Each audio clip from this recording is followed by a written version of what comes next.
Vamos con la primera estrategia, visualización de poder. Para poder explicarte esta estrategia y cómo la puedes incorporar a partir de ahora en tu acción profesional, a la hora de estar en contacto con las personas y apoyarlas en su proceso de duelo de manera directa o indirecta, quiero que recuerdes en cualquier momento de tu vida, quiero que recuerdes un momento en el que te hayas acercado o se haya acercado a ti una persona desconocida y que por el simple hecho de acercarse, aunque tú no la hayas conocido, o sea, era desconocida para ti, sentiste de esa persona lo que llamamos buena vibra, es decir, siento esa persona, me da buena espina, me genera confianza, se me hace que tiene buena vibra.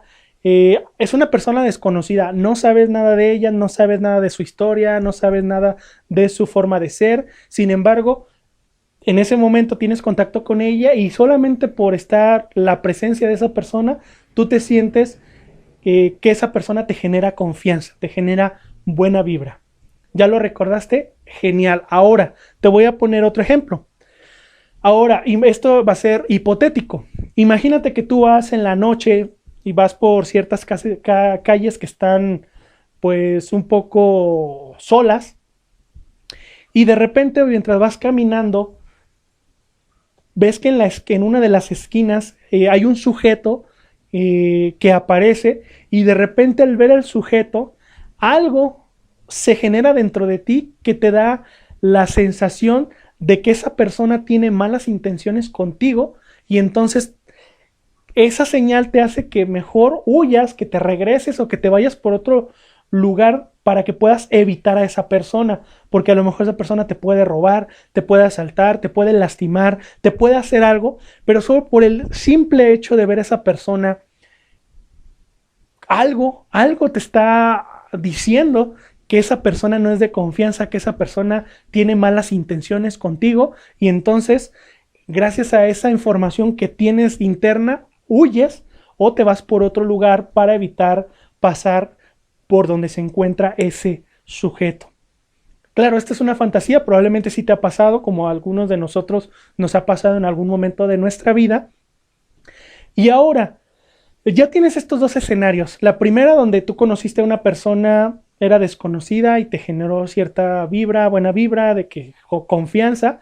Y ahora este caso imaginario donde en esa calle sola ves al sujeto y como que te genera cierta alarma de que esa persona no es de confiar, que a lo mejor tiene malas intenciones contigo y mejor decides huir. ¿Qué sucede en estos dos escenarios? Lo que sucede es que ambas personas, de acuerdo a lo que están pensando, de acuerdo a lo que constantemente sea su intención o sea la forma de ver el mundo, las personas en ese momento están mandando ciertas microseñales, es decir, de acuerdo a lo que están pensando, su cuerpo hace una congruencia a lo que están pensando y mandan ciertas microseñales que tu cerebro comienza a detectar. Por eso esa persona que es desconocida y con su sola presencia te genera confianza y en el caso, por ejemplo, del sujeto que en esa casa sola, pero en esa calle sola, de repente lo ves y como que algo te genera desconfianza, en ambos casos las dos personas están mandando, de acuerdo a sus pensamientos y sus intenciones, están mandando señales con su cuerpo, que yo le llamo microseñales, donde te está diciendo que probablemente sean sus intenciones y tu cerebro las detecta, por eso inmediatamente tú sientes algo, sientes como sigo por ahí o sientes mejor huyo o me voy por otro lado. Bien, eso que generan esas personas hacia ti para poder recibir información de ellos sin conocerlos, eso mismo tú generas con las personas que vienen a ti y que están pasando un proceso de duelo. Ahí es donde entra la visualización de poder. ¿En qué consiste la visualización de poder? Es decir, cuando la persona llega a ti, sea cual sea su historia, sea cual sea el evento que le esté generando el proceso de duelo, tú inmediatamente vas a comenzar a pensar de manera interna, vas a comenzar a generar en tu cabeza la idea de que esa persona tiene los recursos para poder salir de esa situación, y entonces vas a empezar a visualizarla, es decir, la vas a imaginar como un holograma donde te das cuenta que esa persona ya finalmente la vas a ver ya con la situación resuelta, con los recursos que necesita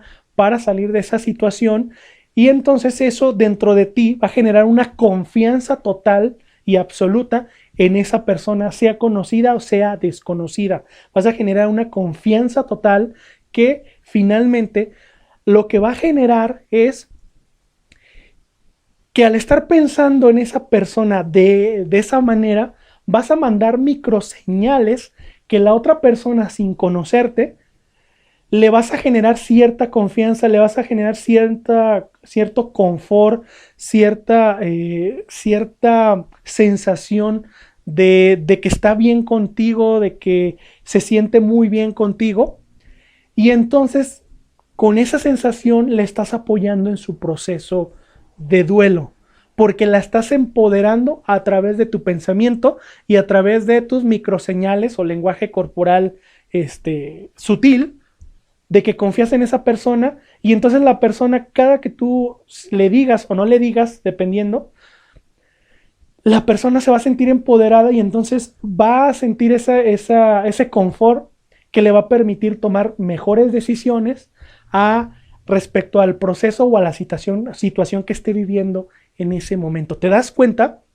Yo, como les digo, tanto a mis alumnos del diplomado virtual en tanatología estratégica como a quienes asisten a los cursos de apoyo al proceso de duelo, los colegas, les digo que tú, como profesional de trabajo social, tienes que llegar a un nivel en el que tu sola presencia sea la intervención para esa persona en su proceso de duelo. Tu sola presencia. Eso significa que incluso aunque tú no hables con la persona, solamente con el hecho de que te vea, de que estés presente ahí, diga, esa es la trabajadora social, ese es el trabajador social, la persona ya se sienta reconfortada. ¿Sí me doy a entender? Ese es el nivel de maestría que requerimos estar trabajando, y la manera de lograrlo, una de las maneras de lograrlo es a través de esta estrategia que se llama visualización de poder. ¿Te das cuenta?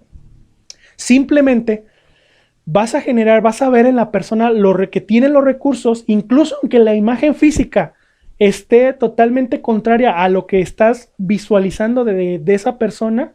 En eso tú tienes que generar una confianza total, como si estuvieras reproduciendo una película diferente a la que estás viendo en la persona que llega a ti.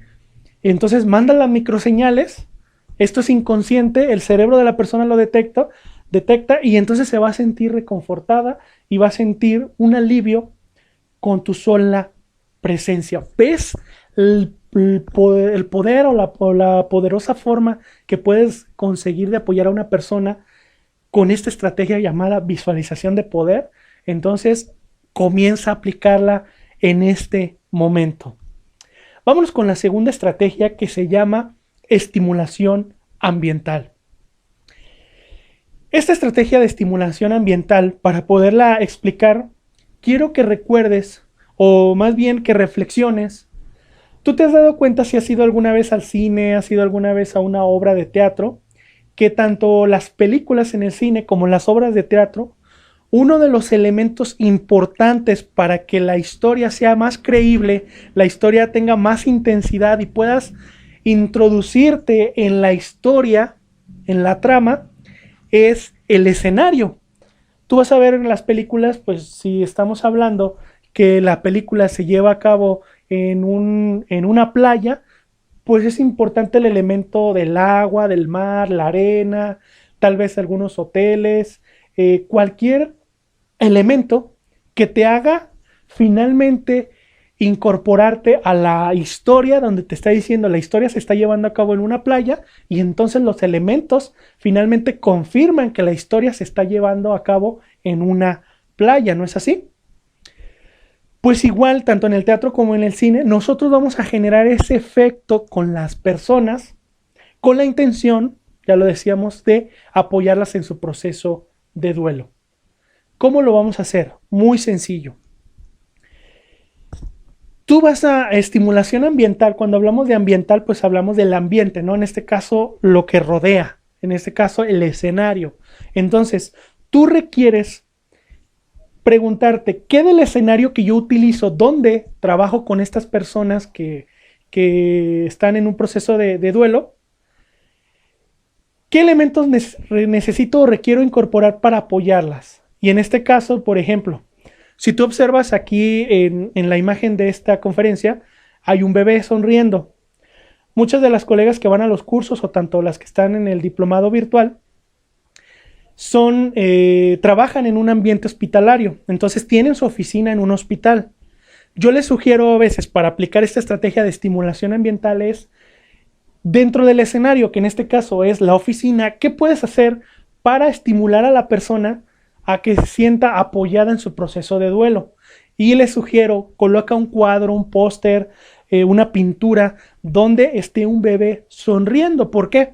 Porque al entrar a ese escenario llamado oficina y la persona observar el bebé, su cerebro va a encender la información o el recuerdo relacionado con un bebé sonriendo. Puede ser que va a recordar de manera inconsciente cuando era bebé y sonreía mucho, que con cualquier cosa se reía, o va a recordar un momento que le genera alegría o agrado viendo un bebé sonriendo. Si tú ves a la mayoría de adultos, cuando ven un bebé sonriendo, tendemos a emocionarnos y a jugar, a ser cómplices con el bebé para también sonreír, ¿no es así? Ese efecto es el que vamos a lograr con la persona.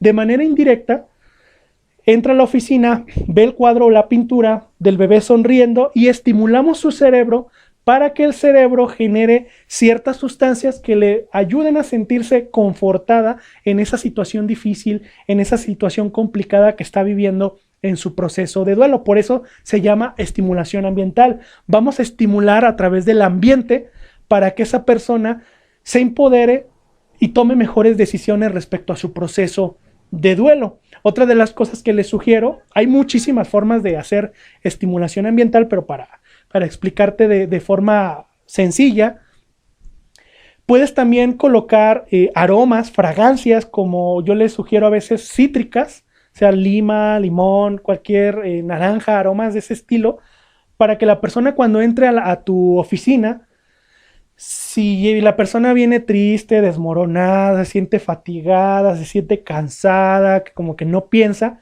lo que hace el aroma es, a través de esa estimulación ambiental, su cerebro se estimula y entonces la hace pasar de una situación cansada a una situación con energía, con más buen humor, etcétera. Y entonces esto va a facilitar la conversación que tú puedas tener con ese paciente, usuario o sujeto de intervención en tu quehacer profesional. ¿Te das cuenta la maravilla que tiene esta estrategia?